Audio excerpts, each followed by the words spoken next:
Hello and welcome to the Animates, the show for animators by animators. Today, as requested, we will be doing some live animation. So, yeah, that's what we're doing. So, David is going to be showing us his shot he's been working I on. hear an echo.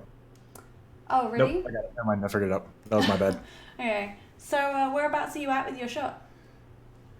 Well, for people to understand what I'm working on right now, I've been working on this long sequence for a while about these two characters fighting each other on a bridge. And some of them in a really polished state, some of them been kind of like reworking over and over again. And especially like this whole last half, I've been trying to like rip apart and really feel out what it is I'm supposed to be doing here. And I'm currently working on not this shot, but Oh, I think you cut out there. where, Say that again. there we go. Nope, it's this shot right here. Um, And the big issue was this shot has been bothering me for a while, and I couldn't understand for the longest time. So I showed it to some other animators. I got a couple critiques, and the best advice I gotten so far was from Kyle, who said, like, "Wait, this guy's just doing the same thing over and over and over again. You probably don't even need the second reaction." I was like, "Oh, that's a good idea." And then I showed it to another guy, Asher, and Asher was like, "No, fuck that. Even take it further. Get rid of the entire last half." And I was like, "Oh yeah, that's exactly it. It's just too repetitive. It's saying nothing. The shot's not really doing anything." So I'm going back, I'm cutting it down, and I'm trying to get these poses to really sell. So, because now I don't have to grow from like reaction to reaction, so I can Yeah, really just kind of sell this initial reaction and it's a hell of a do face everything I can pose. with it. Yeah, That's really cool. yeah. So, what are Nice. you working on? So as anyone who's following me on Twitter will know, I've been struggling on with this little acting piece dialogue shot. I'm pretty rusty with doing shots that are subtle, and Uh, also I wanted to try and do something that was fairly restricted. So like I made her sit down, I made the camera really close, because I try and like hide with doing a bunch of body mechanic stuff. So I was like, nah, hell with that. This time I'm doing close-up camera, facial expression, and then I also realized that all the stuff I've been doing is it takes me like 3 to 6 months to do each of my pieces, and I'm like, getting 4 shots done a year is not great. So I went from doing like 15-second long pieces or more to this one is I think 6. So okay. it's been going a lot quicker, which is nice because I feel like all of us kind of get to that point where you feel like disheartened with like how slow it's going compared to how much you feel like you've been putting into it, because it's just hard to I don't know, keep going with personal work, I guess. Yeah. So I've run into that situation in the past, especially with this one, because this is 28 seconds long, I think. Yeah. Um, and what I've been doing for that, just to kind of like fight the monotony, is every once in a while I'll just interject something else. So like I'll do a 2 second animation on the side, Oh, that's finish cool. that, come back to it, or 4 second animation, just something really short that I can accomplish really quickly, and then jump back into my thing with like new vigor and that kind of stuff. Oh, that's a really cool idea. I didn't think about doing something like that. That's fun. But I totally get where you're coming from. Like just working on the same thing over and over again for the span of 3 months or whatever, especially if you're only working 1, 2 hours a night, it can really just kind of drain on you. Yeah. Yeah. It's rough because I remember like at uni people. I was like, oh, what's the thing you I was asking like graduates, like, oh, what's the thing you most miss about being a student? And they're like, oh, all the time to work on like personal work. And I was like, Just wait, whatever. yeah, what are you talking about? Like, you get way more. You must get way more time when you're working, right? Because you don't have like 8 projects going on at once. And they were like, are you kidding me? No, like you get home and you're exhausted. And I was like, I'm not gonna be one of those people. I'm gonna be like churning out work all the time. And then yeah, you get to industry and you realize that there's no downtime. You have to push, to make, you gotta do a good job. And if you're tired, you gotta do a good job. And if you're burnt out, you gotta do a good job. So you can't slow down, I guess. So you do get worn out, I think. Not that you don't get worn out at university, but if like in my second year I wanted to have a break for an hour and then get back on it, you can do that, right? Whereas you can't do that at work necessarily. You're there for a set amount of time that you're getting paid for, so you need to be on it. Does that make sense? Oh yeah, yeah. And the big thing I noticed was I noticed that exhaustion, that kind of like sudden tiredness, doesn't really hit until you get home. Yeah. Like as soon as you walk through that threshold and you plop down on the couch or a chair or whatever, you're just like, Yes. holy hell. Yeah. Yeah, you're like, oh, I So feel great. And then you leave work and you're all inspired and you're like, I'm going to go home and I'm going to do all the stuff. And then you get home and you sit and then you go, oh. yeah. So my solution, way back in the day, was I was like, okay, well, if I get exhausted when I get home, then I just won't go home. Yeah. So I ended up staying at work to work on stuff. And nothing crazy. I would just stick around for like another half an hour, just pull up a personal project and start tacking away at that. And that was just to kind of train myself to stay disciplined and stay motivated. Mm-hmm. Um, and then eventually, when I did that long enough, I took it home and was able to start working for about maybe an hour a day. Mm. But even then, that wasn't enough. And it wasn't until one of my good friends uh, was talking to me. He's like, "Oh yeah, I had that problem." So I started streaming. I was like, "Streaming? Why?" And he's like, "Dude, it's you don't understand. Like, there's nothing more amazing than getting online and knowing that there's somebody whose eyes are just watching you constantly. Yes. Yeah, that's exactly That why I did it as well, actually. Same yeah, kind and that of just thing. puts the fire underneath you and makes you Yep. really want to keep working." So that was the pushover point. Once I started doing that, I was able to do 2 hours a day, no problem. Really? But then I got Nice. burnt out. Yeah. Yeah, it's difficult. I feel like it comes in waves, right? Where like I'll go through like a month or two of feeling great and getting a lot done, and then a couple weeks of I just need to like sit and do nothing for a bit, and Yeah. it's like you can't always predict when you're gonna feel one way or the other way. I've found, or at least for me, like I'll be like I feel great, and then just the next day I'm like oof, nope, I need a longer break than that apparently, or whatever it is. Yeah. For me, it definitely comes in like month-long periods or something where I'll wake up and every day is like, yeah, I'm gonna do all the things. It's gonna be amazing. Holy hell, it's gonna be fun. And then suddenly nothing. Yeah. And then I won't be able to get motivated to do anything for Yeah. a long period of time. But I take like nowadays I'm like it's okay if I don't get stuff done this week because I know overall I'm doing stuff. So if like my body is saying, hey, you should really take a break, I'm like okay, that's all right. Whereas before I'd push myself and then I'd get sick or exhausted. But yeah, I think it's okay to not sometimes. Oh yeah, you absolutely need to. Yeah. Because like the worst thing is if you work yourself to the point of burnout, the burnout lasts a long time. Yes, agreed. Like the Like the longer last time you that push happened to it. me was I think 3 months long. And I couldn't do anything. Like I had just zero motivation to do anything at all. That's gonna be rough. But if you kind of like pace yourself every time you kind of approach that burnout stage, then you're maybe out for maybe a week. Right. So I've gotten in the habit of putting a strict limit on myself, Oh, being like, really? okay, you're not allowed to work more than 2 hours a day because there are times when you want to, Yeah. but if you keep pushing yourself, eventually like the next day you're gonna be like, oh, I can't do anything. That's really interesting. I wonder what. I'm always looking to see what the best way of kind of resetting yourself is quickest, I guess. Right? And it's like, which is, like when you're at the point where you're Googling what's the quickest way to get over feeling burnt out, it's probably not the best Yeah. strategy. Your body's telling you, hey, you need to like calm down for a bit, and you're like, okay, not good enough. Like, how do I like fix this as quickly as possible, right? Which is not Yeah. the right attitude, but I think everyone has that at some point. But yeah, I'm just in the blocking phase of this, but I'm very close to. I could probably take it into spline right now, but it would take me longer to fix it. So I'm just trying to keep it in blocking as until I'm really happy with it, and then hopefully spline will be a lot easier. It's my thing. Are you big into step mode? Yeah, I am, but not for work as much. It's weird.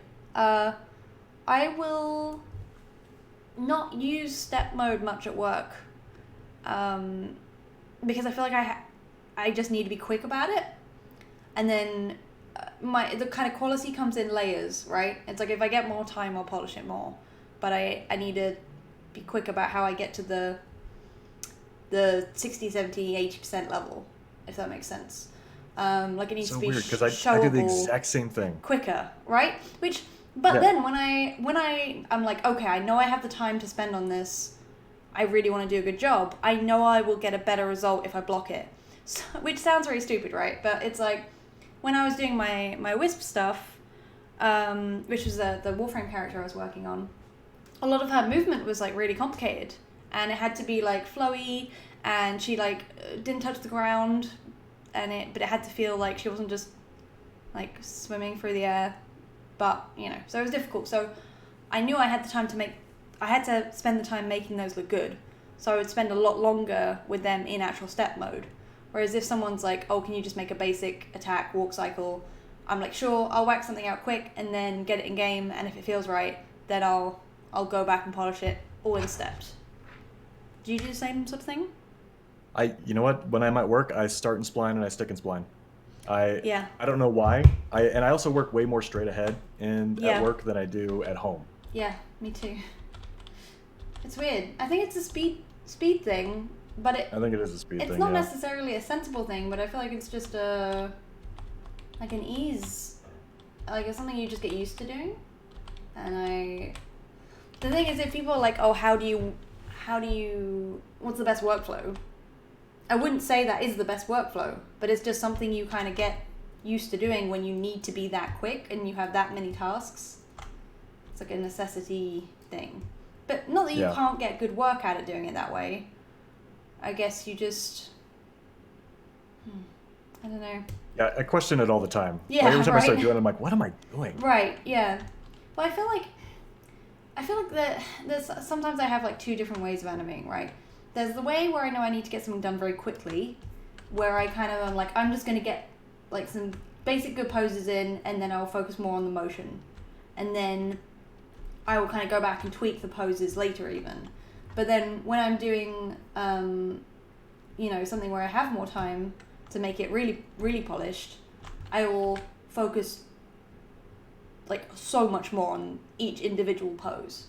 Like it will be like each pose has to be crafted, Yeah. Whereas Try to maximize it. yeah, because I feel like you can get away with a decent animation just making the motions look good, right? But it won't have that like extra factor of if I pause this at any point, it's going to be like, oh. That's what I'm trying to do right now. I'm trying to figure out exactly how I can maximize this pose. Yeah, Just experimenting with a whole bunch of stuff. Yeah. Yeah, I think everyone's always trying to figure out what their ideal workflow is, right? It's like everyone's got a different way of doing it, and I remember someone coming over to me at one point and being like, oh, that's really weird what you're doing there. And I'm like, what? No, do you not do this? And they're like, no. And I was like, oh, I thought everyone did this. And they're like, no, that's weird. And yeah, if you go watch anyone animate, it's, there's similarities, but there's also a lot of differences. Yeah, it's like Lloyd saying that there's like the best workflow is down to the individual. So I 100% agree. Yeah, my animation partner in college always started in spline and kept in spline, and I was like, "You are fucking crazy," but it worked for her. I feel like this sounds bad. I feel like I have to concentrate more when it's stepped. Does that make sense? It's like I really have to think about it and. Yeah, I like when I'm in stepped. I end up planning things out a lot more. Yeah. And I also focus on the individual poses a lot more too. Yes, exactly. So I feel like if I want to get something that's very high quality, and I have the time to spend on it, I will always lean towards doing something in stepped, because I feel like I will push each pose more, and I'll flip between poses more, and whereas when I'm in spline, I'm like pose, pose, pose, pose, and then I'm like, okay, let's get the hips moving in a good way, and then let's get this thing moving in a good way, and it's more about the motion than the poses. But I feel like the animation is done a lot quicker, but it's not necessarily a higher quality.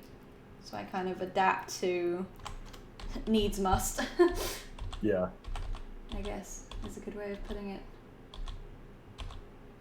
But yeah, I'm pretty close to being done with this this bit. It's kind of blocked on every fourth frame or so or less. So it's when you watch it through, like there's parts that look almost splined.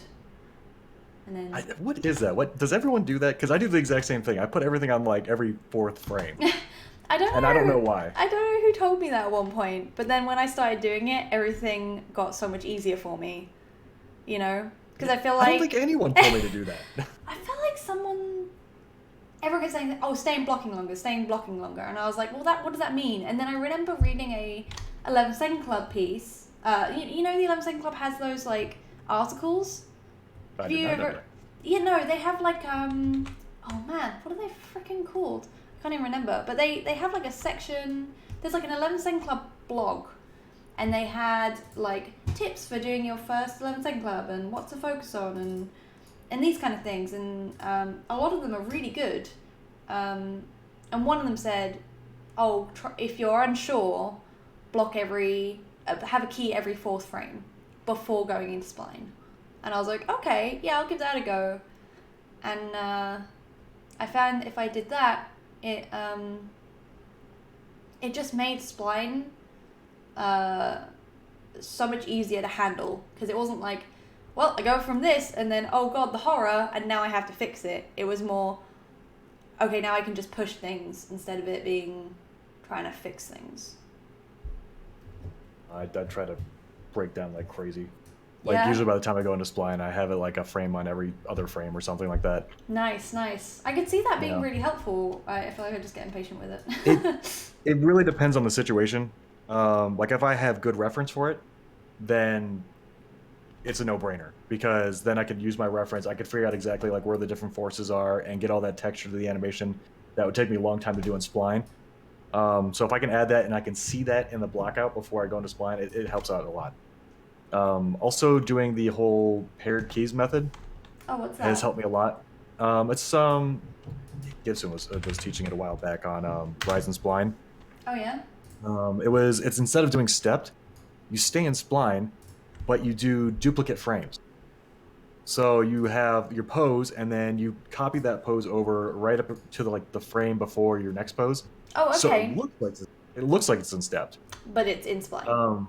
But it's in spline. that's And then cool. when you're ready to go into spline, you kind of go through and just pose by pose be like, okay, tear out this frame, Yeah. looks good. Tear out this frame, looks good. Tear out this frame. And by doing that, that saved me so much time on getting through what I call the ugly phase. Which is, like when you first go into spline and everything looks terrible and you want to stop animating. Yeah, I don't think I exited that phase actually. It's like I entered ugly phase, and then I'm still waiting for the payoff. Yeah. I put on my resume, just like in perpetual ugly phase. Yeah. I'm in the ugly phase, but one day I'm gonna be a beautiful butterfly. 30 years later, you're still stuck in that cocoon. Yeah, I also find that having the extra frames helps a lot with the timing not being wrong, because I find that when I usually initially block, unless it's to like a sound clip or something where things usually fall on very specific points, I always end up making it too fast. So like if I had an attack or something and it had 6 poses or whatever it is, 10 poses, and then I go to spline, it's suddenly super quick. Whereas if I start adding more keys, I'm like, oh, wait, no, I need a lot more time for that to read. And, because I feel like, because your brain is filling in the empty spaces, right? It condenses the amount of time it needs for the blanks to happen, for the guesswork. So I usually err on the side of it being too quick until I add the extra things. That tends to happen to me too. Like a lot of my animation ends up being way too fast. Yeah. Like it looks super slow in spline, and then you go into, or not spline, it looks super slow in stepped. But then when you take it into spline, you're like, oh wow, this thing is just really zipping along. Yeah. Zipping along. I'm trying to get. I need this last bit needs more poses. Lloyd's saying I do it on 4 frames because it feels too Because if it feels too fast, you could half the time by putting on 2 frames or double it by going 8 frames. I think that keeping on even numbers makes it easier to alter timing. See, I'm wondering about that. Do you keep to like very specific key numbers, or do you just put it wherever it suits? I mean, I put it wherever it suits. Yeah, I do too. Maybe that's bad. Yeah. Well, that's the thing. Like, if I ever see I have more than like 4 or 5 frames and a gap, I'm like, I'm doing something wrong here. What am I missing? Yeah. At this point, like there's either like an overlap I'm missing, or just a timing issue where I'm not doing my keep alive right, or just get key numbers during my polish phase. Go. Oh, I see. Okay, I've seen people do that too. I don't know if it's the same thing as what you're talking about, but I've seen people who will just put all their keys on sequential frames, and then when they go into, then they'll take those poses and then go into spline and then space out those poses as they see fit. Oh, okay. Okay. Yeah, that's interesting.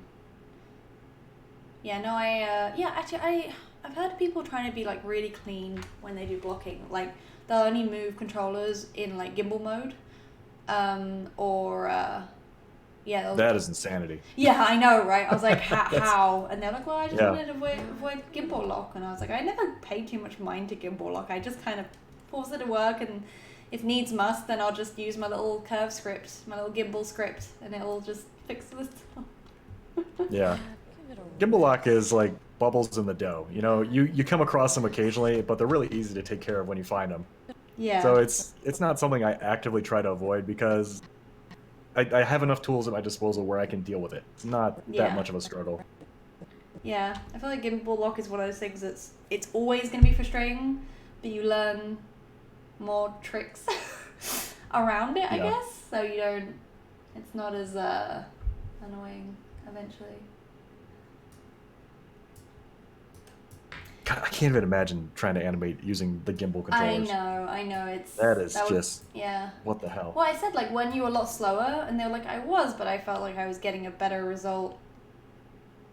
You know, I didn't have to correct as much stuff, so.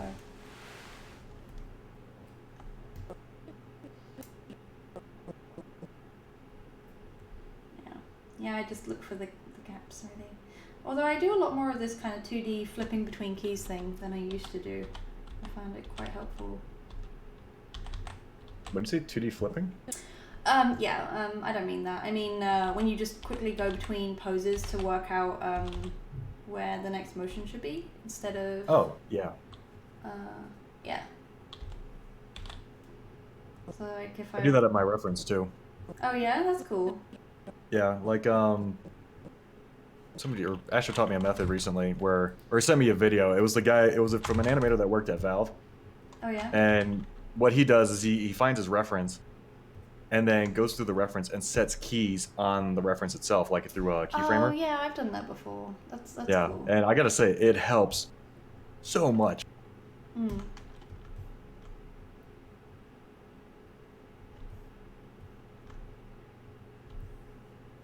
Like, it's so easy just to plan out your keys and breakdowns, because you can understand where your like major poses are, but then every other key you set in there is a breakdown. So you can just be like, okay, what's the difference here and here?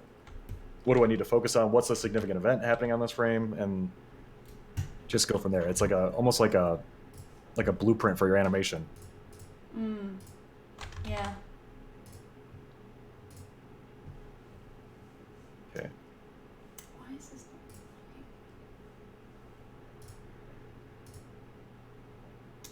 Yeah, I like this pose better. Now for the fun part of trying to transition out of it. I gotta say, I used to be so fucking terrified of destroying my animations when I was going through college, and even like through the first 5-6 first years of my career. Yeah. But I have just become so jaded. I'm like, okay, I don't like this. Yeah. Rip out the entire animation, try it again, the kind of a thing. It's just... I guess you just get more confident with it, right? You're like, oh yeah, I trust that I can fix it if it goes wrong. I wonder if it's more like I know I've seen it enough times where I've had to redo something and it Yeah. ends up being better. Where I'm just like, okay, well, that's not a big deal. I can completely redo this again, and I guarantee next time I complete it, it's going to be better than the first time I tried it. Yeah. Hey, Machoos, welcome to the stream. We are happy to have you. I always struggle with lip shapes. With shapes? Yeah, just getting it to be like, this is an R shape. This is an A shape. Like, I know generally what it's supposed to look like, but in practice it always... You mean like the phonemes or whatever? Yes, phonemes, yeah. Okay.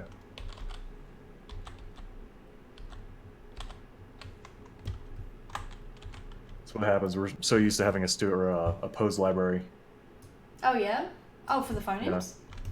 Yeah. Oh, that's a good idea. Wait, what? Do you seriously not have a phoneme library? We do, oh, no, actually. None of your characters have faces. That's right. No, we do have cinematics where we do lip sync. Yeah, some like the Grenier and stuff, but like, I mean, all the Warframes, they don't have faces. Yeah, you know, actually, thinking about it, we do have one.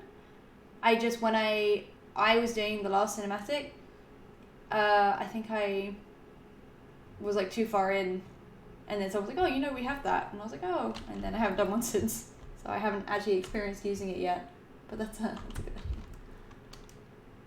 Hey Justin, how's it going? So much faster to go, this is bad, get rid of it and spend a long time fixing something. Yeah, no, I completely agree. I also found that I got a lot quicker when I started fixing, like learning how to read the graph editor and just read the graph editor, and instead of every single time check, is this the right adjustment by this pixel? Like I would do like a first pass, like just make everything look cleaner and spot any things that look like obvious mistakes, and then do my actual pass, knowing that if anything was that far off, I could get it back. Do you ever do that? I found like I got a lot quicker when I did that. Yeah, it's kind of the equivalent of like when you're drawing and you try to focus on rendering out the shadows before you've even drawn in sketched in the whole body. Yeah. So yeah, it's much better for me to get a first pass of everything in, and then go back and start refining, and then refining and refining. Like really start big and broad, and then work your way to the smaller details. So I don't focus on the graph editor until I absolutely need to, which usually isn't until I'm in Spline already. No, I mean when you do your first polish pass. Oh, do I look at the graph editor? No, I mean when you're in your first polish pass, do you ever like do a quick look at your curves and just go and tweak it and try and make it look better just by... Yeah, I definitely do a curve pass on the entire thing. Right, but I guess I do like a initial curve pass where I just kind of go very quickly through and try and spot any big mistakes, and then and then I do the actual one. Yeah, I specifically look for things like, is there a flat tangent here? Yeah. Is this curve built right? That kind of a thing. And sometimes that ends up biting me in the ass. Yeah. Simply because oh shit, I didn't realize nothing was supposed to move here. Or right. I didn't realize this was supposed to be a quicker motion, that kind of a thing. But I find the time I save not meticulously worrying about editing each curve, I get back in doing it anyway. Yeah, I feel like I waste too much time in the graph editor. Yeah. Which I'm trying to avoid doing right now, but that's it.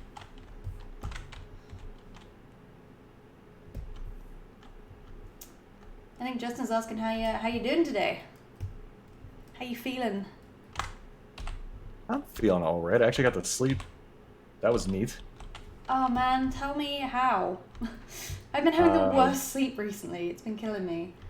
Yeah, I got maybe like 4 hours of sleep every night this week. And then last night I was like, nope, not going to happen. Yeah, I don't know what it is. I don't know if it's like the weather change or what, but it's, yeah, I've been sleeping terribly recently. Okay, how's this feeling? I think I went on a bit of a caffeine bender. Yeah? Yeah, like just trying to stream on the weeknights.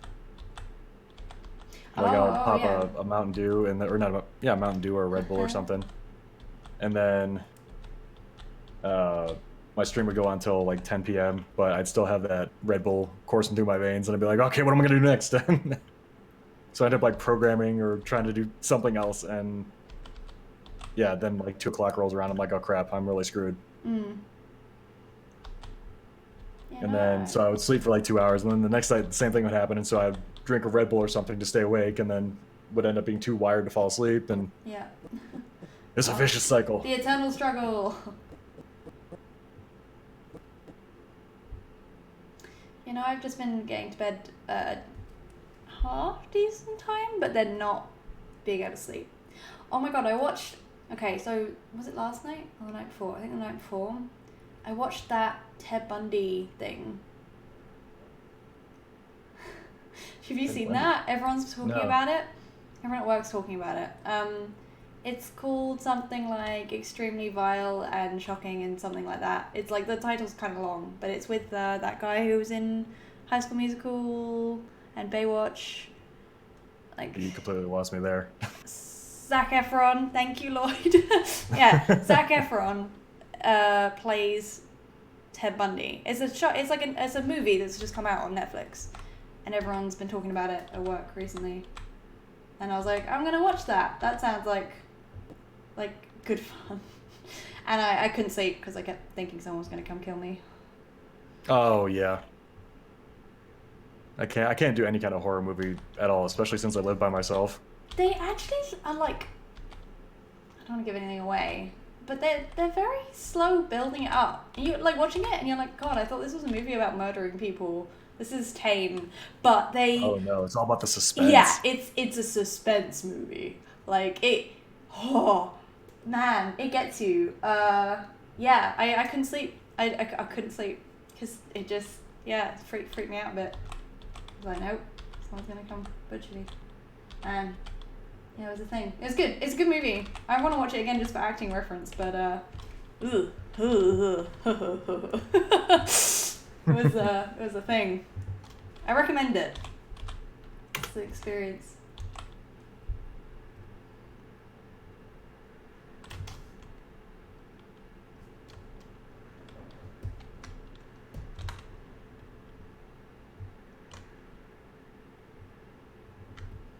Yeah, it was good. It was good. I don't watch a lot of horror films either, but I don't mind suspense ones, like clever horror. I call it. Like if it's just gonna be like blah, I'm gonna jump out at you, and I'm like nah, I don't care. But if it's like psychologically, like something or something like that, I'm like okay. Like Get Out was amazing. Or Didn't see that one. Oh, it's good. It's good. That was a very unsuspecting movie because it didn't look like anything that special, and then we went and saw it and was like, "Oh, this is clever. This is doing something that's been done 100 times in a very unique way," and yeah, I think it won some awards and things. It was a really cool movie. It's about a girlfriend introducing her black boyfriend to her very white posh family for the first time. And that's where the movie starts. Lloyd saying it's highlighting Ted Bundy's ability to get people on his side despite the fact that he obviously killed those people, and that in itself is horrifying. Yeah, it's a mind trip, that one. Ugh. Ugh.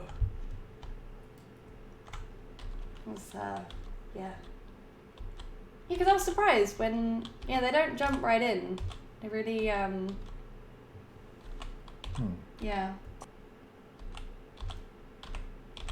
Like I'm even. figure out this. Yeah, sorry, I don't know if you know anything about Ted Bundy, because I didn't know anything really much about him before watching the movie, which probably didn't help. But I was like, is this actually the guy? Like, is this going to be like a twist right in the end? Like, it's like, no, he was actually innocent the whole time? Because, yeah, he's very charming, and it's creepy. It's very creepy. Trying to figure out this pose right now. I like the way it looks, but I don't feel like it fits his character. So I'm gonna go back into like previous shots and figure out what his performance has been so far. Yeah. What is his character? We've been calling him Gregory. Okay. But like he's supposed to be kind of like all flair and no substance kind of a thing. Okay. So he's incredibly confident up until the point where he gets caught or gets in trouble, Yeah. and then he gets all flustered. He's like, "Wait, well, how am I in trouble? Like, how the fuck am I in a bad situation here after all the terrible things I've done?" Yeah. And so when I went into this next shot here, he kind of transitioned into this almost like meek looking character, and You could like go from that face to like one of those kind of like, type. yeah, I figured I was gonna do that at the end Cheeky, too, just cheeky like the type. little like Yeah, like kind of a thing. But fuck. yeah, Like oops. the initial pose probably can't be so I meet don't them mind like it. like almost like victimized. Like you could still go from like the initial like terrifying thing to kind of like a maybe I can play this off. Like oh god, like Yeah, don't mind start me. pulling a Ted Bundy, start charming people. Yeah, Oh god, you have to see it, man. See it and get back to me. I couldn't. I can't. I I just couldn't can't. sleep. Like any kind of no, any kind of like scary aspect, like Ah, especially serial killers. yeah. Anything like that will freak me out for weeks on end, and I will not be able to sleep. Yeah, I was like covered in sweat. I just couldn't. Yeah, just couldn't sleep. It's creepy. It's creepy. Like this pose is more confident than this pose. Oh, yeah. Let me see if I can bring like a little window over here.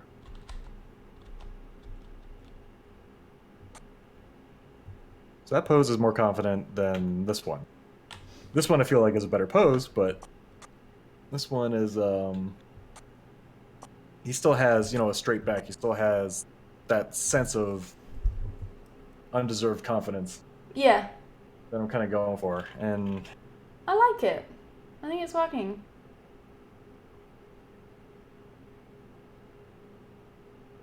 I'm going to keep hammering it until I get it. You're gonna get it. Yeah. Oh, he's going to get it. It is interesting Gonna get seeing the these pose. like movies come out about these like terrible people that I don't know the story about. Or there was something else I watched recently, and it's something that everyone knew who. Oh yeah, that was what it was. It was Tonya Harding, and everyone's like, oh well, you know the story about her, right? And I was like, no, I don't actually.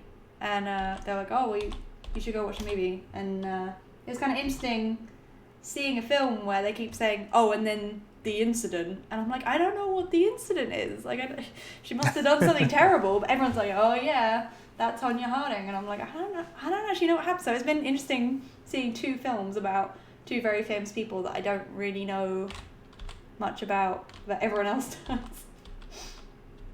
Oh man, it's a good movie. I really want you to see it now. Why does that sound so familiar? You should watch it. Oh, she was like a. Is that the skater? Yes. Yeah. Oh my god, I remember that. Yeah. That was such a huge deal. Yeah, see, I just didn't know about it. You got to experience it firsthand in a film, I guess, but yeah.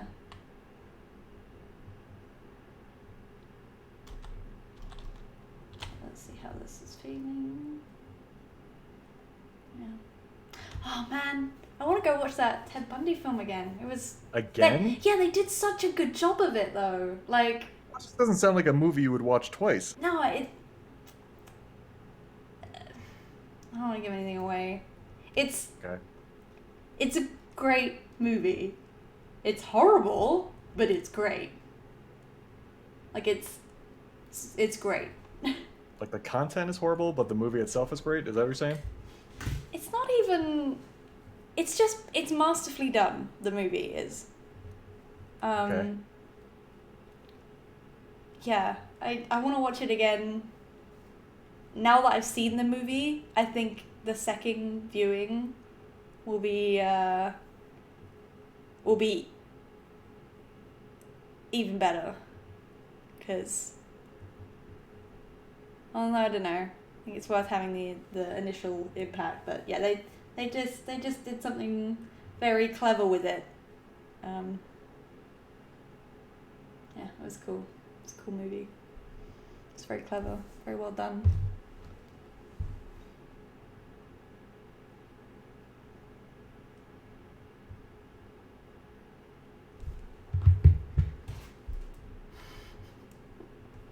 Be cool as a character reference thing, as if nothing else. Yeah, Lloyd saying it comes across as though he genuinely believes he's an innocent man. Yeah. They did it in a very clever way. Where even you're like, wait, is this God, Rob, have I got the story about this wrong or? Yeah, you just end up rooting for the guy anyways. Right. Like yeah, kinda. Or like. Kind of like a Dexter situation. Yeah. It's great. They do a great job. And the suspense and everything and the payoff and just everything was just really well done. But yeah, couldn't sleep. It's like nope. God, Rob, give it a rest.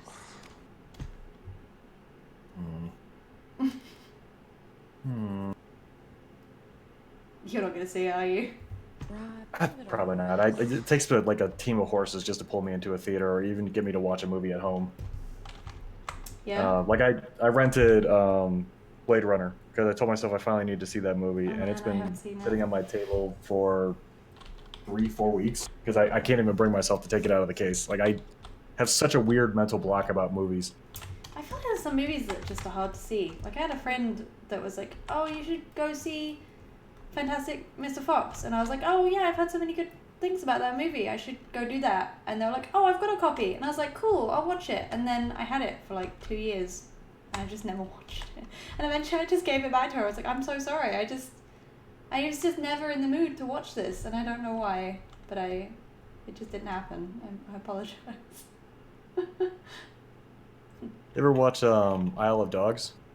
No, that was another one that I was like, I bet that's really good, but it just looks it looks weird. I didn't enjoy it. Oh, really? I was not a fan. Like, yeah, it's definitely one of those movies where everyone's like, "Oh my god, you gotta go see it." I couldn't get into it at all. No, I have a big appreciation for stop motion, but sometimes it looks really creepy. It was meant to be creepy. I mean, it's supposed to be just a little bit off. Doesn't look pretty.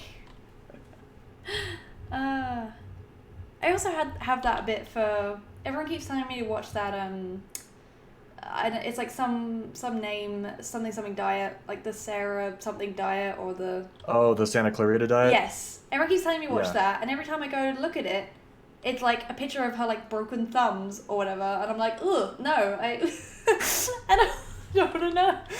It just doesn't look appealing to me. I actually did watch that one. Is it any good? I don't think so. Okay. I don't think it warrants a second season. Okay. But the one thing I will say about it is the husband specifically is really kind of hysterical. Because it is like textbook white people suppress everything to make everything seem like it's fine. Oh, like, oh, you're just eating people now? Well, that's fine, I guess, whatever. Yeah, and he plays it off so goddamn well. Oh, yeah? Yeah, so, like, watching it, because he's smiling ear to ear the entire time, but you could see his face is, like, cracking under the pressure as, like, he's watching his wife just eat people. Jesus.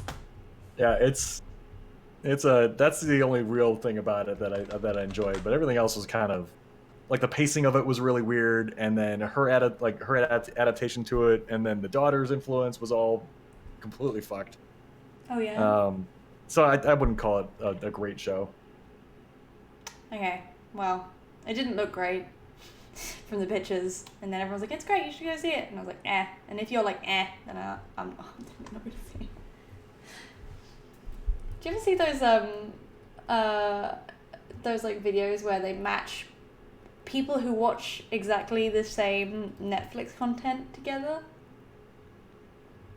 What do you mean match? Like, let's say you have 10 shows you've watched recently. They'll go find another person that's watched those same 10 shows recently. And it's like, you guys seem to like the same kind of content. And then they like see if they get on. Wait, is it a dating service or is it No, just I don't know. It was like friends? some YouTube thing. No, it was just like They just geeked Oh, out about. okay, like a social experiment kind of thing. Yeah, they were like making the point that our Netflix content says something about us as people. And then they did one where it was like, guess what my favorite show on Netflix was, and they had to go label people. And yes, if you can't tell, I've been taking a break recently and watching God, some Rob, random give it stuff. a rest. That's okay though.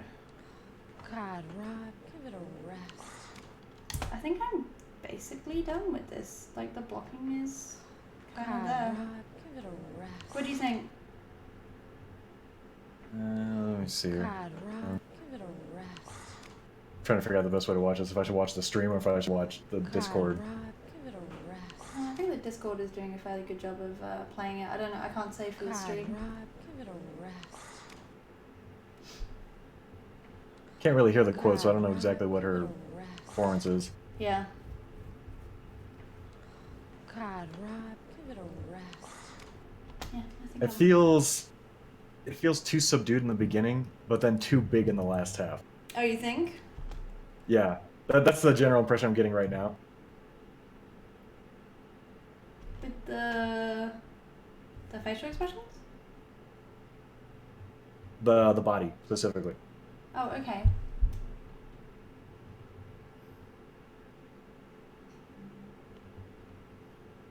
Well, she's kind of getting angrier. Yeah, I'd really have to hear the quote. I can't really make a performance Yeah, that judgment makes based on sense. that. That makes sense. I think I'll just start looking at like the first little bit and see if it.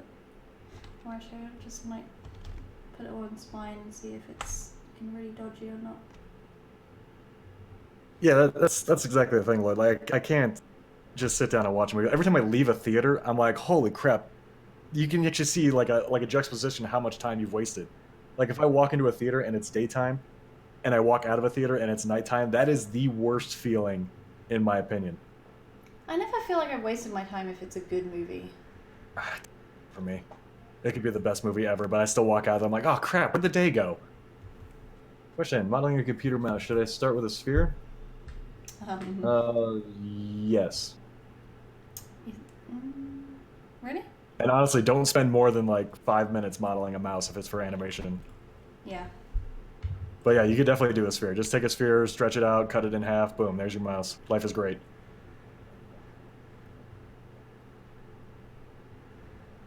And then make sure it's a wireless mouse so you don't have to model a cord. Oh, yeah. That would be bad.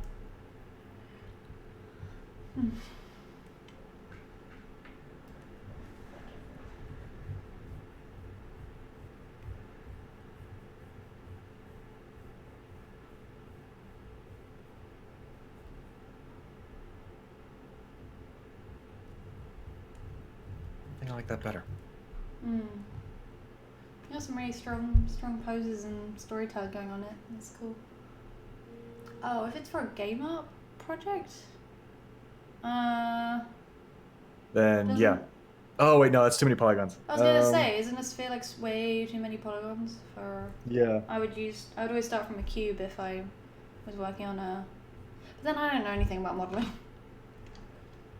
Yeah, I'll probably take a sphere, reduce the spans down to like 6, Yeah. and then stretch that out and cut it in half.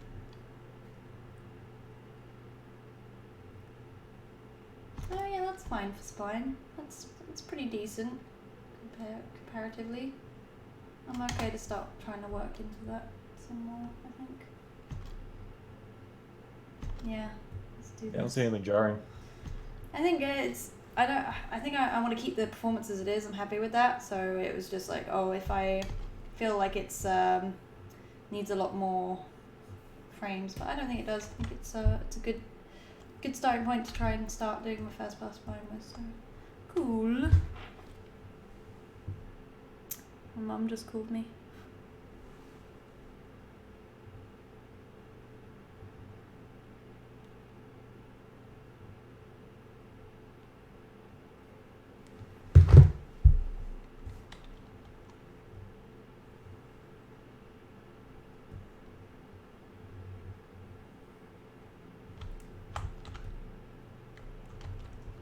fingers now, your brother. Hmm? Animating fingers has to be like one of my least favorite things to do. Especially on this method I've chosen to do. Oh, yeah? Yeah, because it's all attribute driven rather than control driven. Oh, yeah, yeah. That's annoying. And that is just the worst. Yeah. And the worst part is, like, I got really far into the sequence, and then I discovered that he has the ability to turn on curves for his fingers. No. I just shot myself in the foot so hard. I did that with I fully animated a piece, and it was one where he had his elbows actually, two elbows resting on the table, I think. And I was like, oh, I'll fix the elbow afterwards, because like, how hard can it be to make it look like his elbow's sitting on the table? So I finished the piece. Yeah, right. I finished the piece, and I'm like, cool.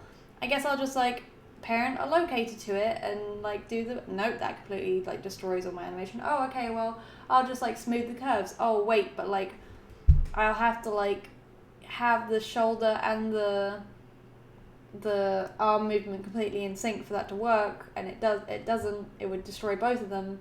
Oh, there's a handy little tick box here that like plants the elbow, that if I turned it on at the start I wouldn't have to fix anything, but if I do it now it breaks everything.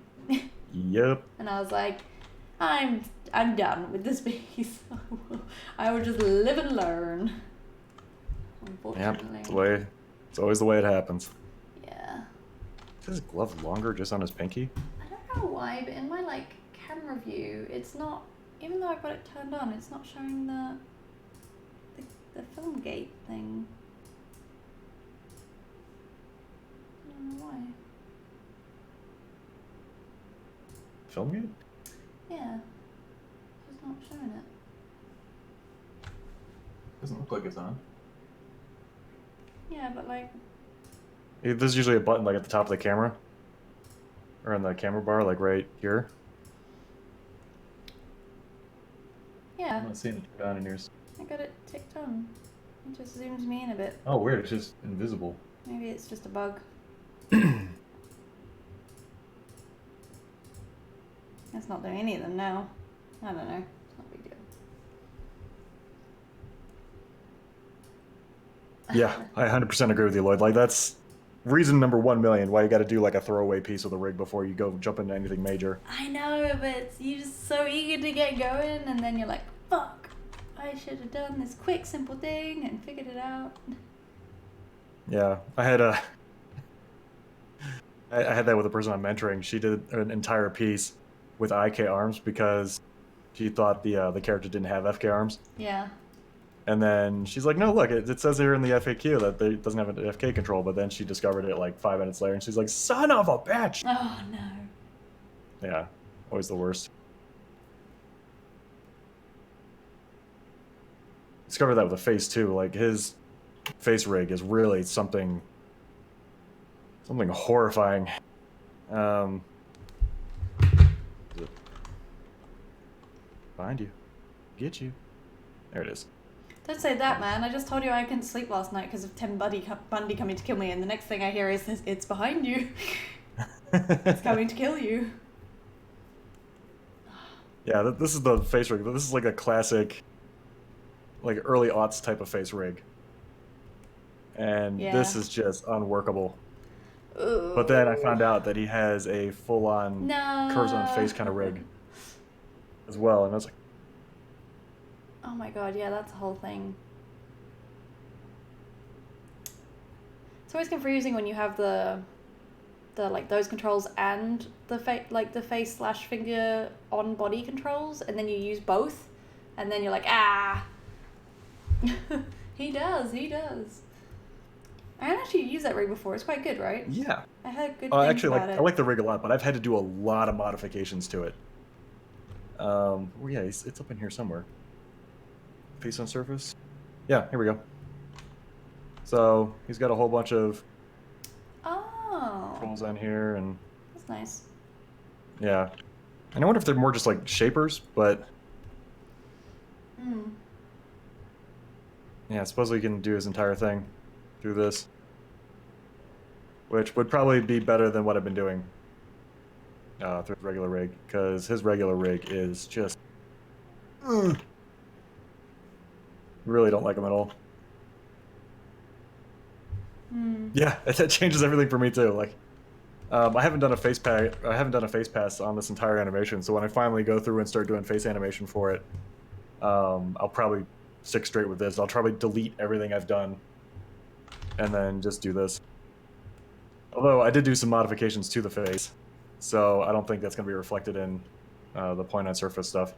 Like I gave him like pupil and iris controls. Yeah. On another version I did with him, I gave him a mouth bag, but it's not on this one. I wonder if I can for that over. If I don't know, figure it out. Because I can't just replace one with the other, because on one of them I did a crap ton of stuff to the prop, but on the other one I did a crap ton of stuff to the face. Right. And I think it did stuff to the fingers too, because his fingers really candy wrap and do some really bad deformation. Yeah, I And it's hate that. because there's no spans in his fingers. Oh. So I wanted to go in and just kind of model some extra spans in there and really get that kind of curve or the shape maintaining those shapes. But that would be a whole other process too. Yeah. I think sometimes there's no harm in just being like, well, I've learned a lot and I'll move that into my next piece, but like redoing is going to be Yeah, exactly. not worth it because I will just not learn. Like, yeah. But that's the thing though, the rig is a reference. Yeah. So if I fix the rig, it'll automatically fix everything in the scene. Yeah. No, definitely. But I don't know how much time I want to spend trying to fix a rig. Yeah. I've already done enough crap on him. Yeah? Just enough. Okay. And Tiny too. I had to do stuff to Tiny. Tiny is from like 2008 or something, and he is so goddamn outdated. Yeah? But I must have spent like 2 or 3 hours trying to make his head go from like this to this. Yeah. Oh, Just a man. basic scaling feature. That's cool that But you the way managed to this make head it was work. set up, yeah, the way his head is set up is just so asinine. Yeah. So, but now it's worth it, because now I can go like this, and that just makes him a way more interesting figure. Do you ever change like scaling on characters from the get-go? Like, Oh, yeah. his hands are freakishly small. I'll just bump those up a bit. Oh yeah, I absolutely. do that. I'm like, I don't like him not as appealing as I want him to be or her to be. I think I shrunk her hands a tiny bit, or no, I made her hands a little bigger because they were on the small side, and I was like, nah, I'll just bump them up a bit. No harm in that.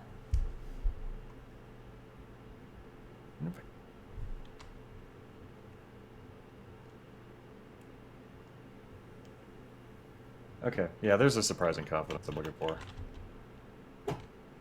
Alright.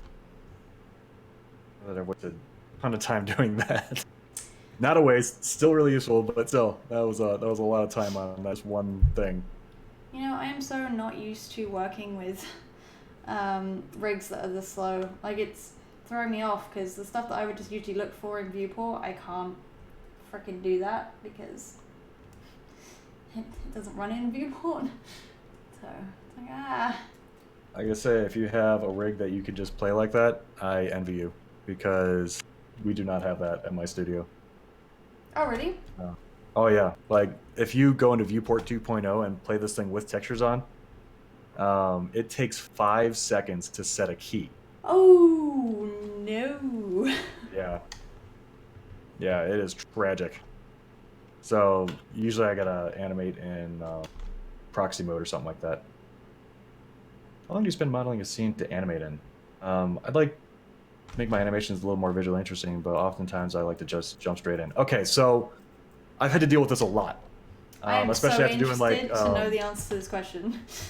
Okay, so I've had to deal with this a lot, and actually the best advice I ever got was from my lighting teacher back in school. I went back to audit a rigging class, and he happened to be teaching the new demo reel class. And he's like, listen, your focus is on animation, but that does not mean you have to settle for animation quality rendering and environments and stuff. So what you do is you cut out a section of time for yourself to get your animation done. And then in the last 10 or 20 minutes, dedicate that to a different discipline. So he was talking about lighting specifically. But for me, it's okay, I got 10, 20 minutes. Let me just pick one random thing in here and then flesh that out. So for setting up your scene and stuff like that, go ahead and do blockouts. Just do generic gray box environments. But like this stuff here, yeah, I just over time I have added just smaller and smaller details like the grooves in the pillars or the banister or Well, just the that's grooves in the cool. floor or the extra spans in the ceiling, that kind of a stuff. But if you look at my environment, I'm not gonna win any awards for this. All right, this is not pretty by anyone's definition. That's really cool. But it gets the point across. I mean, you understand where they are and what they're doing, but Yeah. do not waste a whole bunch of time doing stuff that's not related to what you're doing. So if you're animating, just animate, but then only dedicate a tenth of your time, if that, to everything else. Yeah, I usually leave it till the end. Unless it's a prop that they have to interact with, and then I spend a lot of time on it immediately. See, that's a problem too, though, because like especially if you're doing an 11-second club and you have a very strict time limit, Yeah, it's true. you get to the end and you're like, crap, I have so much environment stuff. Ah, fuck it, just send it through. But And your environment ends up looking really bad. But if you keep working on it like piece by piece, and you really just focus on the things that are in the shot, then you're gonna help yourself out that way. I completely agree, but don't you think that like spending the extra time would be more worth it to just be animating more? Oh, that's killed everything. Interesting.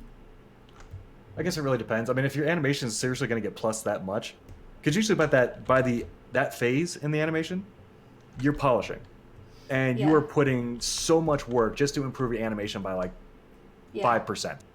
I understand what you You've mean. already, yeah. So if you, but otherwise, like your environments, your lighting and stuff like that, all that, if you spend 10 minutes on that, it's gonna look astronomically better because you haven't spent any time on it. So That makes sense. any time you can allocate to that is gonna help it out a long way. And as much as I hate to say it, like if you have a fleshed out environment and a decent lighting scheme, that's gonna help you out your animation so much more than the 5% you could add onto the animation itself. Because I saw a reel recently where somebody was like, "Oh my god, this animation reel is amazing," but I looked at the reel. The animation itself was not spectacular, but the person had spent a lot of time lighting the scene and fleshing out the environment stuff. And I don't know if it was like stock assets or if they did this in an existing game engine or something. But yeah, it looked really cool, and it was actually with this character. And so, like, the character is actually not all that spectacular to look at.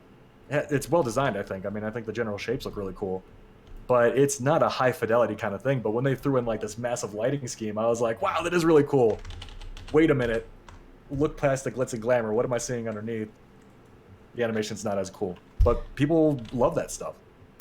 Yeah, I don't know. I always try and take it as like, I wouldn't want to employ someone to be an animator because their environments are good. You Yeah, know? And I like, wouldn't either. I 100% agree. Like, there is no reason why you can't like take your animation and make it look better, right? Because like, I was talking to someone who was a modeler and a character modeler, and she was like, if I'm gonna spend 6 months working on this thing, you're damn sure as hell I'm not gonna just throw it up somewhere in a T-pose. No, I'm gonna like pose it nicely, give it some good lighting, make sure it has those good shots, improve the effects, gives like a nice little turnaround, blah blah blah. You know, like make sure everything looks super professional. And I was like, oh wow, I never really thought about it like that in terms of why wouldn't you make the most out of something you spent this much time on. Yeah, And that's kind of how I see it, where it's like, okay, you've already done a really good job, but how do we make that even more of a good job? Like where people aren't like, oh, I really like the animation, but it's a shame the chair is terrible or whatever it is. yeah, and especially with like laymen and students and stuff like that, they're not gonna. They may not be able to tell the difference between like spectacular animation and good animation. So something like just adding lighting or environment stuff can really go a long way to selling them specifically. So in a competition like the 11-second club, I feel like that goes a long way. But you're absolutely right. It's not going to hold up in a demo reel. If you show your demo reel to somebody, they're specifically looking at your animation. All that, smoke and mirrors is not going to hold up under close scrutiny.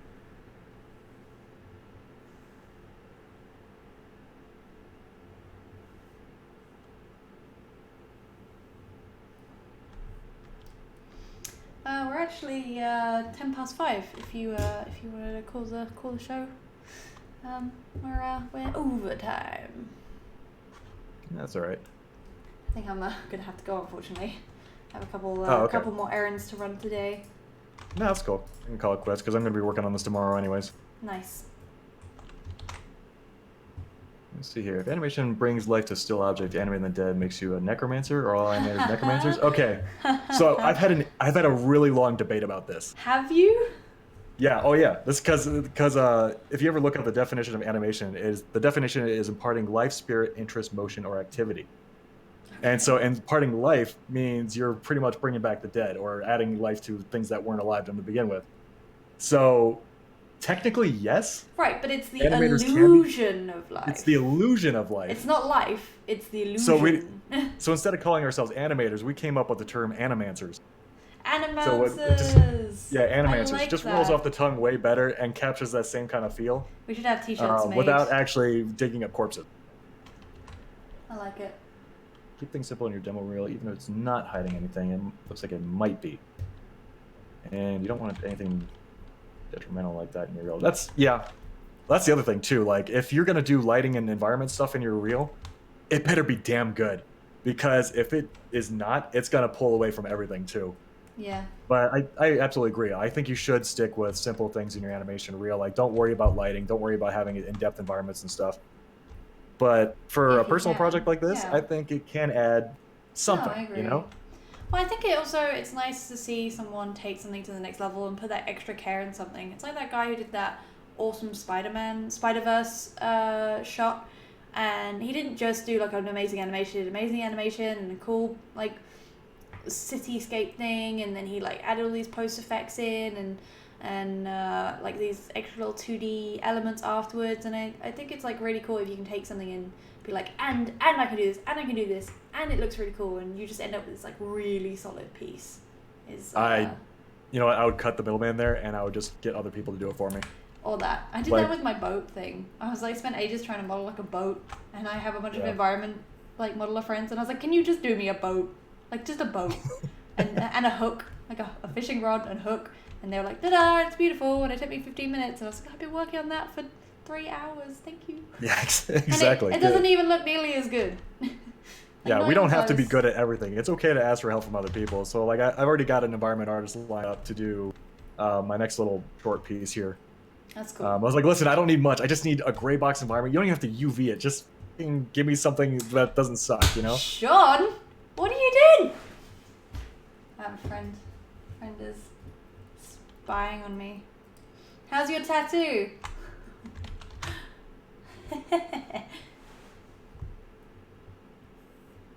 Better. It's huge. I didn't think you'd get one that big. Do they also work at Digital Extremes? No, they're old uni friends Oh, gotcha. from England. Well, I would call them friends anyway. I like how you give them some wiggle room to back out. I call them friends. It might be one-sided. I don't know. There's the door if you want to leave. It's okay by me. I value our friendship.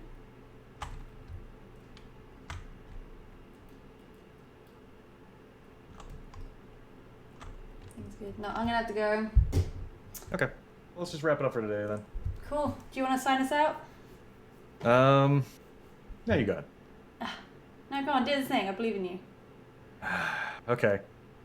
Thank you everyone so much for joining us today. We will be back on next Sunday, same time, same place, hopefully talking about something. I know we got a couple discussions lined up, but I'm not quite sure what our schedule's going to be moving forward. Yeah, so we're doing a bit of a rethink on how we run things. There might be some changes. We're listening to you guys about doing more live stuff and like critiques and things, and we're hoping that we can work out a schedule that's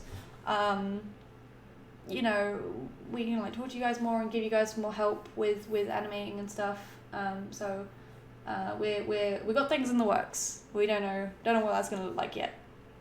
Yep. But I'm into it. I'm excited. Yeah, I'm excited to get to do more stuff like that. It's gonna be really cool. Right, cool. All right, see you guys next week. Bye. Bye.